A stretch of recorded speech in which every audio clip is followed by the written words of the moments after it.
Today at our workshop, Sharan, 25 years old car. We can expect a lot of surprises. In that case, we have a broken AC system. The reason of the not working AC system is leak. I already found the problem. It's a broken pipe. Now I cannot show you because we don't have a proper access to it, but later on you will see it when I will take it out from the car. What is the plan for today? We will take all AC parts from the car, then we will check the condition of them, and then we will assemble the whole system on the new parts. As you know, NRF offer a lot of AC parts, for example compressors, condensers, and something new in our offer, AC pipes. So now time for the disassembling process. Just keep in mind that if you want to connect directly to the AC system in Volkswagen Sharan, you will find the low pressure service port under the front right blinker.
As I already mentioned at the beginning, we didn't have a proper access to show you where we have a leak in this system.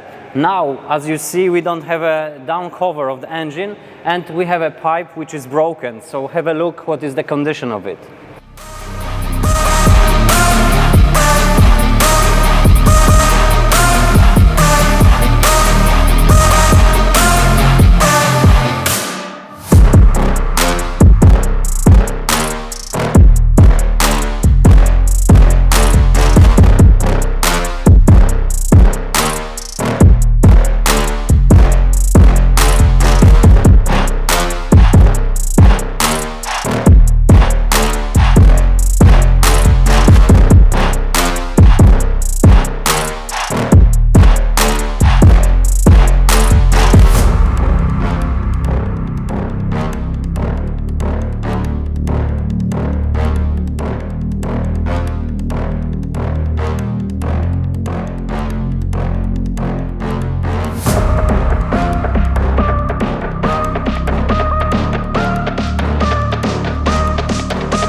The next step which you need to do is take out the engine bracket, and then you will have enough access to take out the old pipe. As you see in this car, we have the new pipe on its place. So now time for a compressor and condenser.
All AC parts already disassembled from the car, just evaporator left. I will clean it later on, and after that I will add all new parts.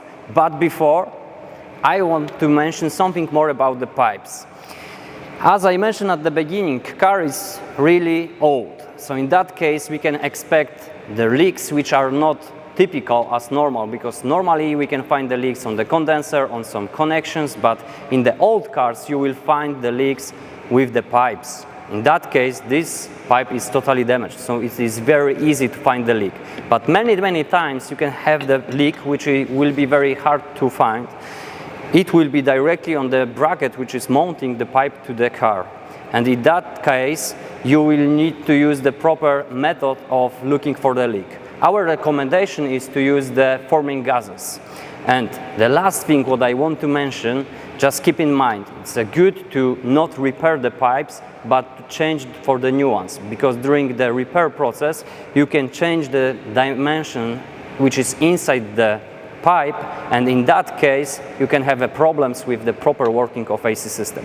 Okay, so now time for the assembling process.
All AC parts already assembled to the car. Everything fitted very well. I already checked the performance of AC system working, and everything is working perfectly. We have 5 degrees of Celsius, so it's a feedback for us that the job is done. Thank you for watching and see you in the next episodes.